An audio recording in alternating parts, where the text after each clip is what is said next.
पवित्र अशा द्वादशीच्या दिवशी बाळूमामांचा दुपारी 4 वाजता जन्म झाला.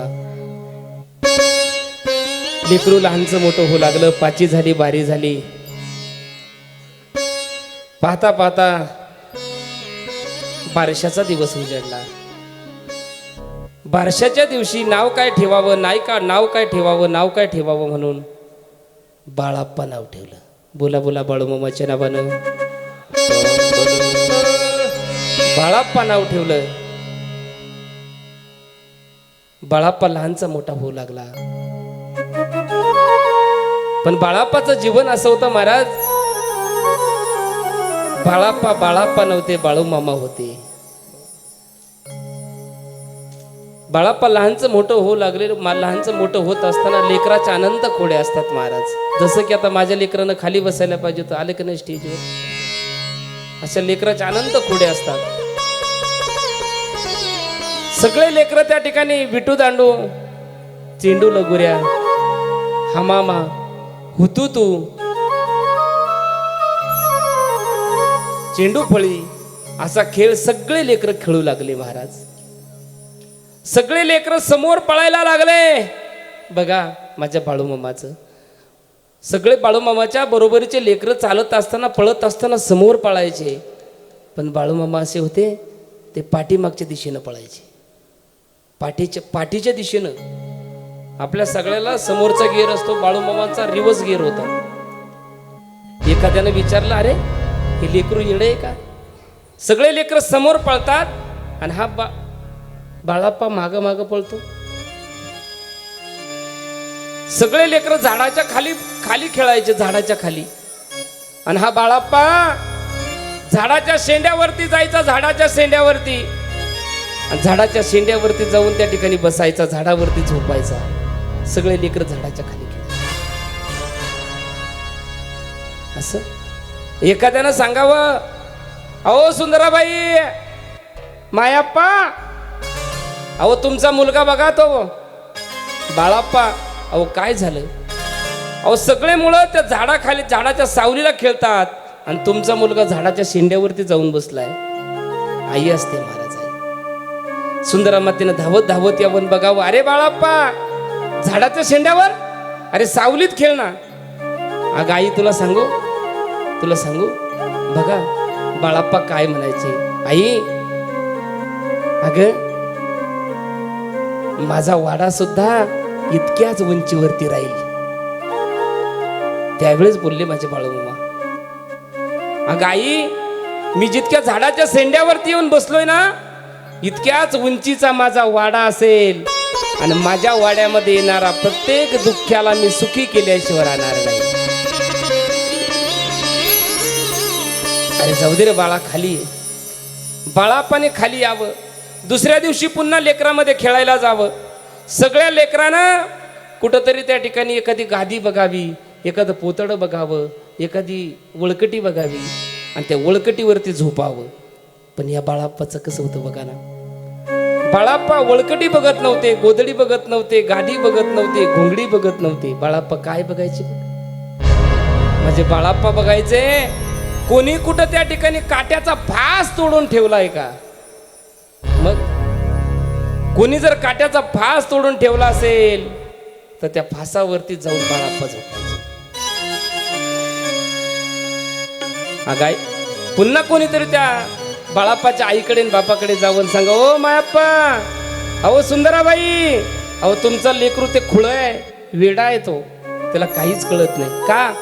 अहो चालत असताना सगळे समोर चालतात पळतात, तुमचा मुलगा पाठीमागं पळतो. सगळे मुलं झाडाच्या सावलीला खेळतात, तुमचा मुलगा झाडाच्या शेंड्यावरती जाऊन खेळतो. अहो सगळे मुलं त्या ठिकाणी गादीवरती, वळकटीवरती, पोत्यावरती झोपतात, तुमचा मुलगा काट्याच्या फासावरती झोपतो. आई होती ती. आईनं धावत धावत बाहेर यावं बघावं काय करतोय बाळाप्पा. बघितलं बाळाप्पाला, तर बाळाप्पाला जेव्हा बघितलं तर बाळाप्पा सुईदार त्या ठिकाणी टोकदार असणारे जे बाबळीचे काटे आहेत, त्या बाबळीच्या काट्याच्या फासावरती बाळाप्पा झोपलेला. ऐका ना, आपल्याला एखाद्याला एखादा काटा रुतावा, त्या काट्याच्या वेदना किती होतात. आंब्याच्या झाडावरून पडल्यानंतर किती दुःख होतं, ही आंब्याच्या झाडावरून पडणाऱ्याला कळतं महाराज इथं बाबळीचे काटे आहेत. बरोबर एक नाही तेजस महाराज? बाबळीच्या काट्याला, त्या काट्यावरती बाळाप्पा झोपलेला आहे. आईने विचारलं, अरे बाळाप्पा असा का करतोस? झाडाखाली खेळायचं तर शेंड्यावरती जातोस, समोर पळायचं तर पाठीमागं पळतोस, हा वळकटी गोधडीवरती पोत्यावरती झोपायचं तर फासावरती झोपतोस. त्याने सांगितलं, आई ऐक, तुला हे काटे दिसत असतील, पण मला जगाच्या गोरगरिबांच्या, दीन दुबळ्या दुःखी यांच्या जीवनामध्ये येणारे काटे बाजूला करून मला त्यांच्या जीवनामध्ये फुलं टाकायची आहेत, म्हणून ही माझ्यासाठी काटे नाहीत, फुलं आहेत. हा विचार जगामध्ये कोण करू शकतो? तर ते संत आहे. कंटाळले महाराज सुंदरा माता मायाप्पा कंटाळले. त्यांना वाटलं आपली गरिबीची परिस्थिती, पूर्वीचे धनगर कुटुंब त्या ठिकाणी खूप गरीब असायचे. गरिबीची परिस्थिती आहे म्हणजे बाळाप्पा तू असं ऐकणार नाही म्हणे, काय कर, तुला कुठंतरी कामाला जावं लागेल, कामाला जावं. महाराज आता आल्याच्या नंतर तुम्ही सर्वजणांनी भेळ खाल्ल्याच्या नंतर तुम्ही सहज बोलून गेले की या गावामध्ये काहीतरी भेटतं बोल, तर कुठं काही भेटत नाही. भेटत असताना म्हणजे आमच्या तिकडे बी टाका. पण तुम्हाला सांगतो ऐका, कोणती बी गोष्ट करत असताना त्याच्या पाठीमागं जो खरा माणूस असतो ना, त्याचा खूप त्याग असतो. सुदर्शन महाराज सगळे बसलेली मंडळीला साक्षी आहे. मी आजपर्यंत ज्या उंचीला जर पोहोचलो असेल तर कोणामुळे? तर फक्त आणि फक्त माझ्या भावामुळे.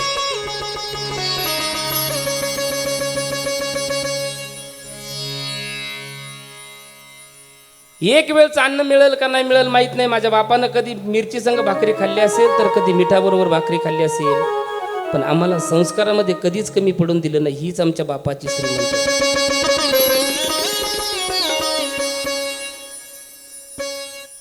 त्याच्या हातामध्ये इतकी चव जर असण्याचं कारण तुम्हाला सांगेल,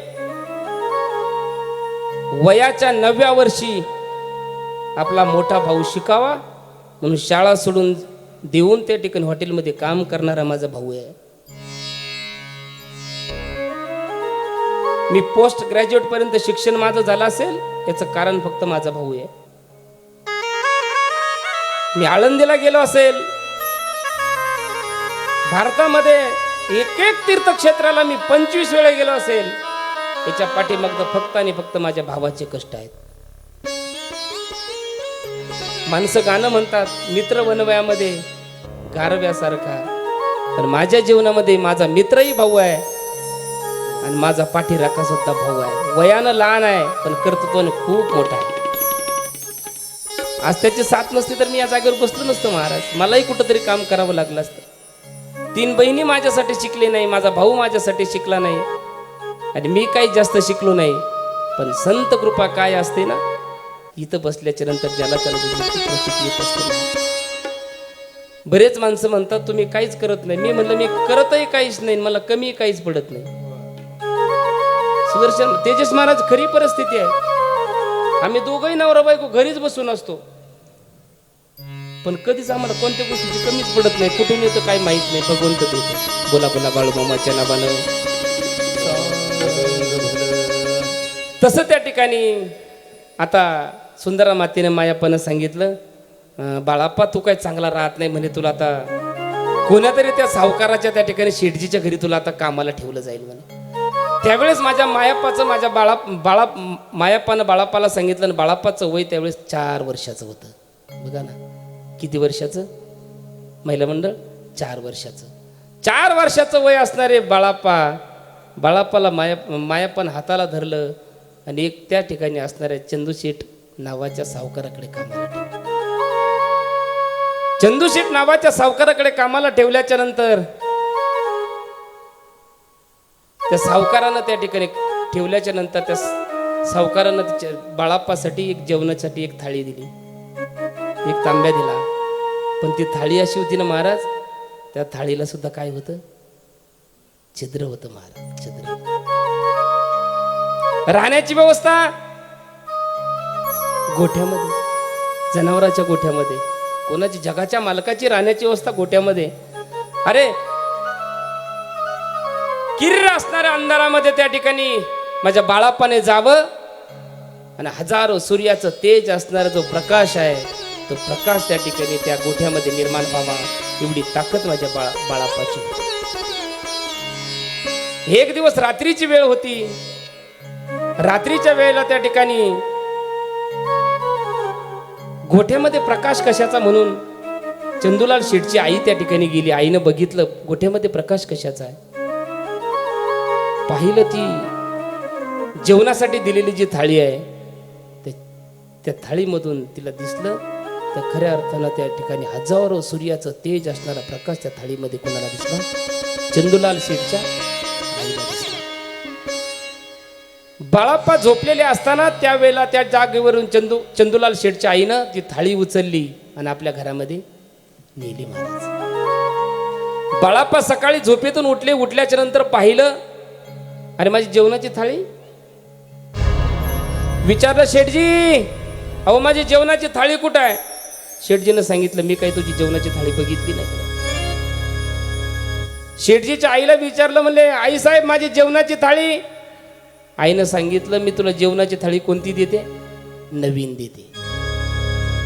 नाही मी बोलता बोलता तुम्हाला सहज सांगितलं सगळे संत त्या जगामध्ये मृदू आहेत, नवनीतापेक्षा मृदू आहेत, पण बाळूमामा वेताच्या काठीसारखे कडक आहे. प्रत्येक संत जगावरती कृपा करतात, आशीर्वाद देऊन सहज निघून जातात.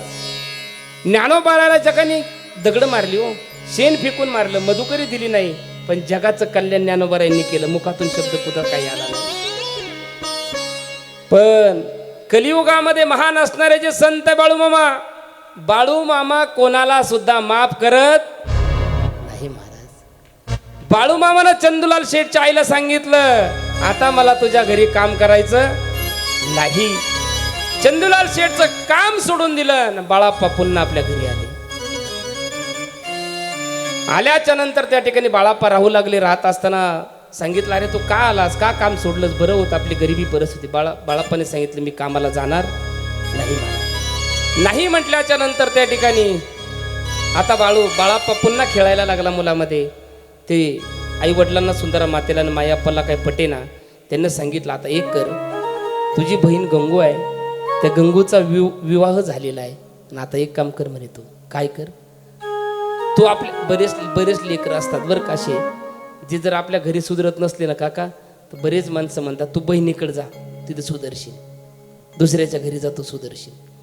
तसं बाळाप्पाला आपल्या बहिणीच्या घरी म्हणजे गंगूबाईच्या घरी पाठवलं. गंगूबाईच्या घरी गेल्याच्या नंतर बाळाप्पा राहू लागले ना. राहत असताना गंगूबाईच्या घरी मेंढरं होते. ते मेंढ्या चारण्याचं काम बाळाप्पा करू लागले. ऐका आतापर्यंत माझे बाळाप्पा होते, पण जसे गंगूबाईच्या घरी गेले, बहिणीच्या घरी गेल्याच्या नंतर आपला शेजारचा बहिणीच्या शेजारचा जरी मुलगा असला तर तो आपल्याला काय म्हणतो? बहिणीच्या शेजारचा जरी मुलगा असला ना आपण बहिणीकडे गेलो तर तो आपल्याला काय म्हणतो? मामा. काय म्हणतो? तसं आपल्या बहिणीच्या गंगूबाईच्या घरी गेले म्हणून बाळाप्पाचे कोण झाले? बाळूमामा झाले. बोला बोला बाळूमामाच्या नावानं. आतापर्यंत बाळाप्पा होते, जसे बहिणीच्या घरी गेले तसे बाळाप्पाचे मामा झाले. तेव्हापासून नाव पडलं बाळूमामा. आणि बाळूमामा गेल्याच्या नंतर त्या जंगलामध्ये बाळूमामा त्या ठिकाणी डोंगर खोऱ्यामध्ये त्या ठिकाणी बाळूमामा मेंढरं चारू लागले. मेंढरं चारत असताना बाळूमामाचे मेंढरं त्या ठिकाणी ज्यावेळेस डोंगराला चरायचे ते दिसणाऱ्या लोकांना कसे दिसायचे? काशीचा विश्वेश्वर देव झालाय धनगर,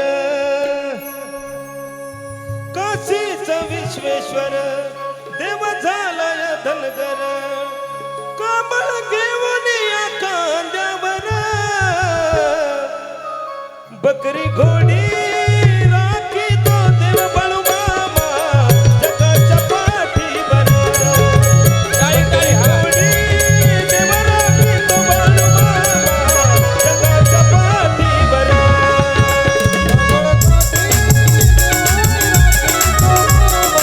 जगाच्या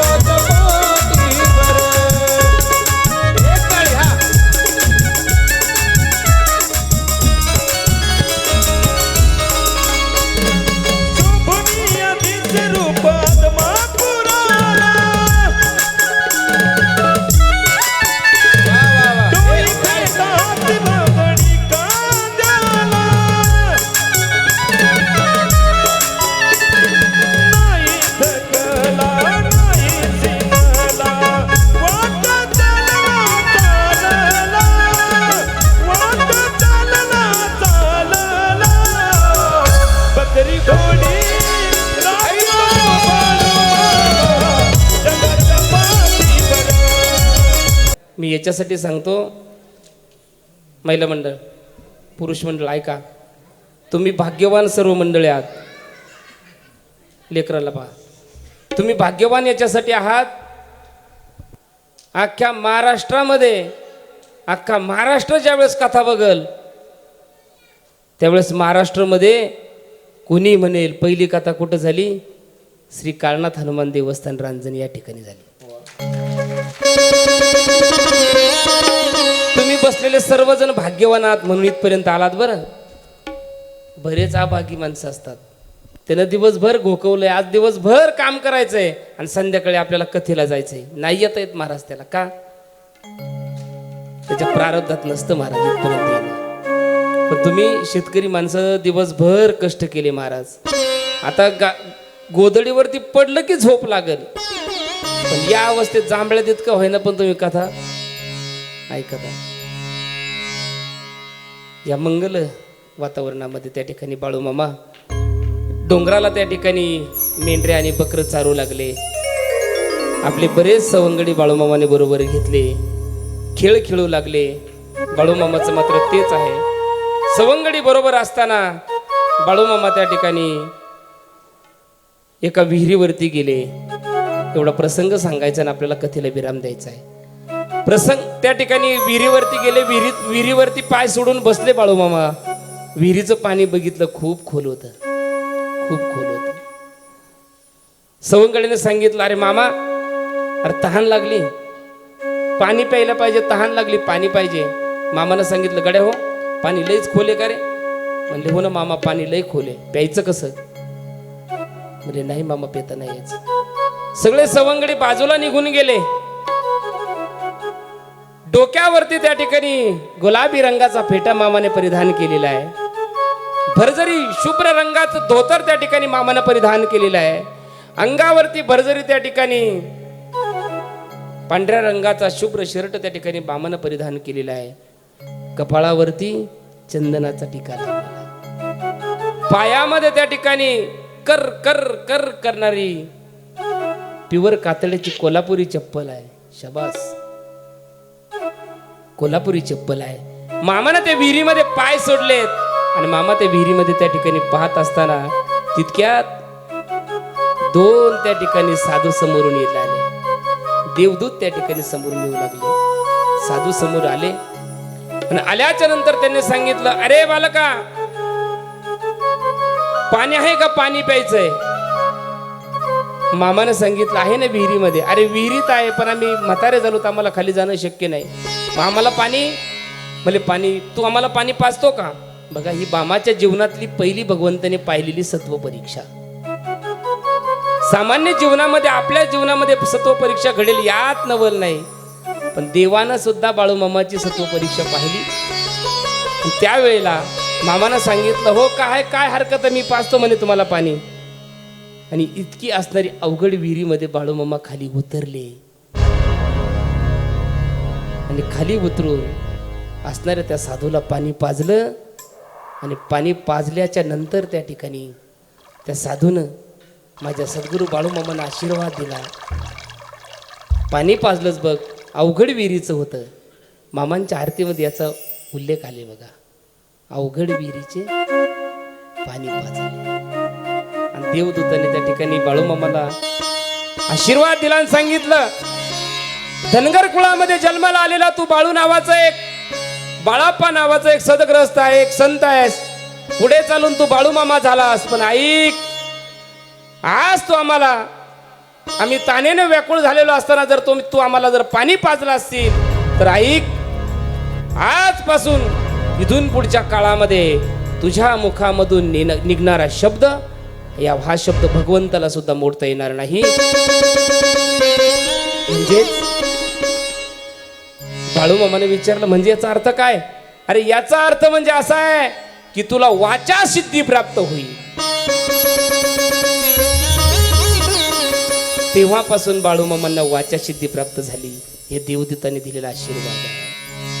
तेव्हापासून बाळूमामा जे बोलतील तो शब्द खरा ठरायला लागला. महाराज, एखाद्याला आशीर्वाद दिला तर तो आशीर्वाद त्या ठिकाणी संपन्न व्हायला लागला. असे माझे बाळूमामा आहे. खूप जीवन त्या ठिकाणी बाळूमामाचं चरित्र खूप गोड आहे. ऐकावं तितकं कमीच आहे आणि सांगावं तितकं सुद्धा कमीच आहे. 3 दिवसामध्ये पूर्ण होणारं चरित्रच नाही महाराज. आपलं आयुष्य जाईल पण चरित्र आपल्याला कळणार नाही. जर ते चरित्र आपल्याला जर कळालं तर खऱ्या अर्थानं मग आपण माणूस नाही, मग कोण आपण, मग संत. असे माझे संत बाळूमामा आहे. बाळूमामाचं जीवन पुढं जायला लागलं महाराज. आणि पाहता पाहता त्या ठिकाणी वाचासिद्धी प्राप्त झाल्याच्या नंतर बाळूमामाच्या मुखामधून येणारा शब्द अंतिम ठरायला लागला. जगाचं कल्याण व्हायला लागलं, जगाचं कल्याण व्हायला लागलं. दुःखी दीन दुबळ्यांना बाळूमामा आशीर्वाद देऊ लागले. सर्वांचं कल्याण व्हायला लागलं आणि मेंढी माऊलीची सेवा बाळूमामा करू लागले. हे सगळं करत असताना आजची कथा इथपर्यंतच विराम होते की बाळूमामांना त्या ठिकाणी वाचासिद्धी प्राप्त झाली. ही कथा करत असताना जे माझे सखे आहेत, सवंगडी आहेत, माझे प्राण आहेत. जसं आपल्या शरीरामध्ये प्राण नसेल तर हो, ज्या वेळेला या शरीरातून प्राण निघून जातो ना, आपण नगरसारख्या दवाखान्यामध्ये ॲडमिट असतो, घरी असतो, तोपर्यंत आपल्याला डरंगी महाराज नाव असतं. पण दवाखान्यातून ज्यावेळेस भगवंत प्राण बाजूला काढून घेतो त्यावेळेस माणसं म्हणत नाहीत कुठपर्यंत आले डरंगी महाराज. माणसं म्हणतात कुठपर्यंत आली बॉडी.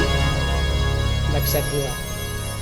फक्त जाता जाता एकच सांगतो, आपल्याला राहायचं नाही, आपल्याला मरायचं आहे. एक दिवस आपल्याला जायचं आहे. म्हणून आपल्या वाचेनं कोणाला दुःख देऊ नका.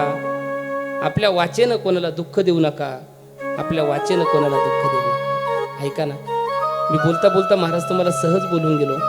आपण एखाद्याला जर काम सांगितलं, आपलं काम दादा, आपलं काम जर आपण एखाद्याला सांगितलं, त्यानं जर ऐकलं तर मनाला समाधान वाटतं. पण आपलं काम आपण करायचं सोडून एखाद्याला जर सांगितलं आणि त्यानं जर नाही ऐकलं, मला तरी वाटतं 3 दिवस त्या माणसाला दुःख झाल्याशिवाय राहत नाही. तर त्यापेक्षा आपला पाण्याचा तांब्या आपणच घेऊन पिलेलं सुख, का एखाद्याला सांगितलेलं सुख, हे आपलं जीवन आहे. इथं आल्याच्या नंतर मला विचारलं, अहो म्हणे महाराज, ते लसणाच्या गड्या तुम्हीच नेऊन देतात, इथं झाडू तुम्हीच मारतात, हे फुगेवाल्याला लाईट तुम्हीच जोडून देतात, मग अहो या दिव्याला वाती तुम्हीच करतात, असं का? मी म्हटलं मला बाळूमामाची सेवा करायची. ते म्हणे का? म्हणलं अहो आपण महाराष्ट्रभर ज्यावेळेस फिरतो त्यावेळेस समाज आपल्या पाठीमागं धावत असतो. आपण काय करावं, काय करावं, काय करू महाराज, काय करू महाराज. पण मला असं वाटतं, काय माझ्या अंतःकरणात भाव असेल मला माहीत नाही, पण मामाचं काम करत असताना एखाद्याला सांगून आपल्या अंतःकरणाला दुःख करून घेण्यापेक्षा आपण स्वतः करून समाधान मिळालेलं किती चांगलं आहे. वाचासिद्धी बाळूमामाला प्राप्त झाली आणि बाळूमामा त्या तिथपासून बाळूमामाचा प्रवास अतिशय वेगळ्या पद्धतीने निघू लागला. आणि पुढे जात असताना बाळूमामाचा पुढचा प्रवास आपल्याला कथेच्या उद्याच्या भागामध्ये त्या ठिकाणी बरोबर 7:15 वाजता कथा सुरुवात होईल. सर्वांना विनंती आहे, आपण वेळेवरती यायचं. काय यायचं आहे, पण उद्या येत असताना ऐका ना, उद्या येत असताना धारा काढलेले कपडे घालून नाही यायचे. उद्या येत असताना महिला मंडळ, हो कांदे निवडायला गेलो ते कपडे घालून नाही यायचे. का? त्याचं उत्तर तुम्हाला माहिती नाही? अहो त्याचं उत्तर असं आहे, ज्यावेळेस आपण एखाद्याच्या लग्नाला जातो आपण कसं नटून जातो की नाही, तसं ऐका ना, उद्या माझ्या जगाच्या मालकाचं लग्न आहे बघा, माझ्या बाळूमामाचं लग्न आहे उद्या. म्हणून येताना सर्वांनी ज्यांच्याकडे पिवळ्या कलरच्या, पिवळ्या रंगाच्या किंवा भगव्या रंगाच्या साड्या असतील अशा महिलांना विनंती, आपण पिवळ्या आणि भगव्या रंगाच्या साड्या घालून यायच्या. ज्याच्याकडे पिवळ्या नसतील त्यांच्याकडे पांढऱ्या असेल त्यांनी पांढऱ्या घालून या. पुरुष मंडळीला विनंती आहे, ज्यांना ज्यांना धोतर घालून येता येईल, घालणार कोणीच नाही, जेवढे घालते तेवढेच घालणार आहेत. पण तरी मी सांगणार, कारण हे हृदय आहे ना महाराज, हे हृदय संताचं आहे आणि हे हृदय भगवंताचं आहे. भगवंत लवकर पावत नसतो, पण संत लवकर पावत असतात. आणि प्रत्येकाला ऐका ना, प्रत्येकाला वाटतं की आपल्या जीवनातलं दुःख गेलं पाहिजे ना, आपल्याला आनंदाचे लाडू खायला भेटले पाहिजे. पण त्याच्यासाठी आपल्याला एक करावं लागेल, उद्या येताना शुद्ध आणि सात्विक त्या ठिकाणी वस्त्र परिधान करायचे. पिवळ्या भगव्या आणि पांढऱ्या रंगाचे महिला मंडळ, पुरुषांनी शुद्ध आणि पांढऱ्या रंगाचे कपडे घालून यायचे. ज्यांना डोक्यावरती फेटा बांधता येईल त्यांनी फेटा बांधायचा आहे. हो, आनंद घ्यायचा आहे, कपाळावरती त्या ठिकाणी गंध लावायचा आहे. आणि येत असताना आपल्या जीवनातले सगळे दुःख जाऊन आपल्या जीवनामध्ये आनंद मिळावा जर असं वाटत असेल तर प्रत्येकाने येताना फक्त आणि फक्त डाळीचे 5 लाडू घेऊन यायचे. किती किती महिला मंडळ आणणार ना? ऐका, तुम्ही म्हणाल लाडू का? कारण त्याच्यासाठी तुकोबारायांचं प्रमाण आहे. तुकाराम महाराज म्हणतात, तुका म्हणे आम्ही खातो आनंदाचे लाडू. आपल्याला आनंदाचे नाही, पण कमीत कमी डाळीची. ते आल्याच्या नंतर तो जो प्रसाद आहे, तो प्रसाद बाळूमामाच्या लग्नामध्ये कामाला येणार आहे. पुरुष मंडळ, महिला मंडळ सर्वांना हात जोडून विनंती आहे. ऐका, आपण असे जगामध्ये सगळ्याला आहेर केले महाराज, सगळ्याला आहेर केले. बऱ्याच महिला अशा आहेत जिनं 4 वर्षापूर्वी जिला आहेराला साडी दिली होती, 4 वर्षांनी फिरून तिला तीच येते. 4 वर्षानंतर फिरून तीच येते. पण ऐका ना, देवासाठी केलेलं जे काम आहे, भगवंत त्या माणसाला मोकळ्या हातानं कधीच पाठवत नाही. म्हणून सगळ्यांनी उद्या येताना आहेर घेऊन यायचा आहे, आणि आहेराबरोबर प्रसाद म्हणून प्रत्येकाने 5 लाडू घेऊन यायचे. 5 लाडू. बरेच जण म्हणते आता आम्हाला कदा 5 लाडू करणं शक्य आहे का? तुम्हाला शक्य नसेल तरी तर लाडू भेटतात. आमचे विकावं म्हणून नाही, पण प्रसाद म्हणून सर्वांना विनंती आहे, सर्वांनी उद्या आनंदामध्ये यायचंय. उद्या बाळूमामाचं लग्न आहे, म्हणून सर्वांना विनंती आहे, उद्या सर्वांनी वेळेत यायचंय. आणि जगाच्या मालकाचं, सामान्य माणसाचं लग्न आपण बघितलंय, पण उद्या आपल्याला देवाचं लग्न बघायचंय. आणि देवाचं लग्न अतिशय दिव्य आणि भव्य स्वरूपामध्ये होणार आहे. आणि त्या देवाचं लग्न होत असताना साक्षात बाळूमामा आणि बाळूमामाची पत्नी सत्यवा माता या समोरच्या गेटनी इथपर्यंत येतील, आणि या जागेवरती बाळूमामाचा विवाह सोहळा संपन्न होईल. या विवाह सोहळ्याचा आपण सर्वांनी साक्षीदार बनावं, अशी आपणा सर्वांना बाळूमामांच्या वतीने विनंती करतो.